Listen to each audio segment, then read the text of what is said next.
रूप से मिलनी चाहिए।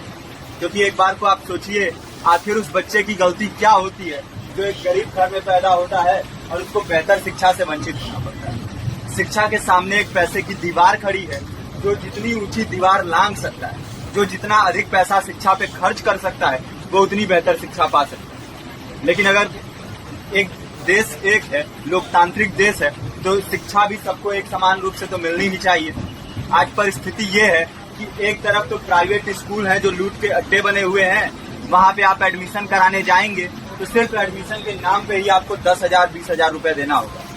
और कमीशन खोरी का ऐसा धंधा है कि कॉपी, किताब, टाई, बेल्ट, ड्रेस, जूता कहाँ से खरीदना है ये आप नहीं तय करेंगे वो प्राइवेट स्कूल वाले। यानी आम लोगों की मेहनत की आखिरी कौड़ी उनके जेब से वसूल लेना चाहते हैं। और दूसरी तरफ सरकारी स्कूलों में न तो पर्याप्त टीचर है, न पर्याप्त बिल्डिंगें।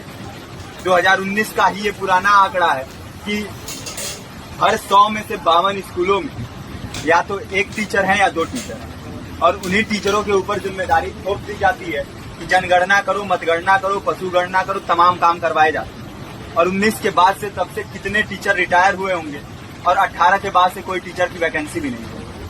आप खुद भी सोच सकते हैं ये परिस्थिति और कितनी बिगड़ी है। इसीलिए हम लोग ये मांग उठा रहे हैं, चाहे कोई राष्ट्रपति का बच्चा हो या किसी मजदूर का, सबको शिक्षा एक समान मिलनी चाहिए और निःशुल्क रूप से मिलनी चाहिए। प्रेमचंद ने अपने दौर में भी कहा था कि एक सभ्य समाज में ऊंची से ऊंची तालीम मुफ्त होनी चाहिए और इसका पूरा खर्च गवर्नमेंट को उठाना चाहिए, क्योंकि हमारे देश को फौज से ज्यादा आवश्यकता तालीम की है। और शिक्षा से जुड़ता हुआ एक दूसरा मुद्दा हम लोग उठा रहे हैं।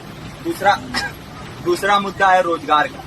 रोजगार की परिस्थिति ये है कि आज सरकारी सेक्टर हो या प्राइवेट, सब कुछ ठेका संविदा के हवाले किया जा रहा है। परमानेंट नौकरियां लगातार घटाई जा रही है। इसी रेलवे में 1995 के आसपास लगभग 18.5 लाख कर्मचारी काम करते थे, लेकिन आज उनकी संख्या 12 लाख है। आप खुद भी सोच सकते हैं कितने बड़े पैमाने पे परमानेंट पदों को घटाया जा रहा है। और आज आलम ये है, एक तरफ लाखों पद खाली पड़े हैं, फिर भी कोई वैकेंसी नहीं निकलती। जो वैकेंसियां निकलती हैं उनमें भ्रष्टाचार होता है, पेपर लीक हो जाते हैं। RO, UP police, BPSC, SSC, CGL, ऐसे तमाम पेपर लीक हो चुके हैं, आप लोग भी जानते हैं। अभी नीट की धांधली में ये पता चला कि एक एक पेपर 30 लाख से 50-50 लाख रुपए में बेचा गया। हम और आप तो ये पैसा नहीं दे सकते। पूरी की पूरी कारस्तानी सरकार, प्रशासन, शिक्षा माफियाओं की होती है। और भुगतता कौन है? आम घरों के लोग, जो लोग सालों साल तैयारी करते हैं, दिन भर में 10-10 घंटे, 12-12 घंटे पढ़ते हैं। और इतनी कड़ी मेहनत के बाद, सालों साल की मेहनत के बाद उनके हाथ लगती है तो सिर्फ हताशा, निराशा, अवसाद। बहुत से छात्र नौजवान जो इस बेबसी में, इस डिप्रेशन में नहीं जी पाते, आत्महत्या तक के कदम उठा लेते हैं। लेकिन ये देश की विडंबना है कि टीवी चैनल, अखबार, मीडिया, नेता, मंत्रियों के लिए कहीं ये कोई मुद्दा नहीं है। उनके लिए मुद्दे हैं तो जाति, धर्म, रंग, नस्ल, अगड़ा पिछड़ा। आज जब पूरी परिस्थिति इतनी भयावह है तो ये जरूरी है कि लोगों के बीच में जाया जाए, लोगों को संगठित किया जाए और एकजुट किया जाए। क्योंकि आज अगर अपने मुद्दों पर बोलेंगे नहीं तो कल को ये परिस्थिति और बिगड़ेगी।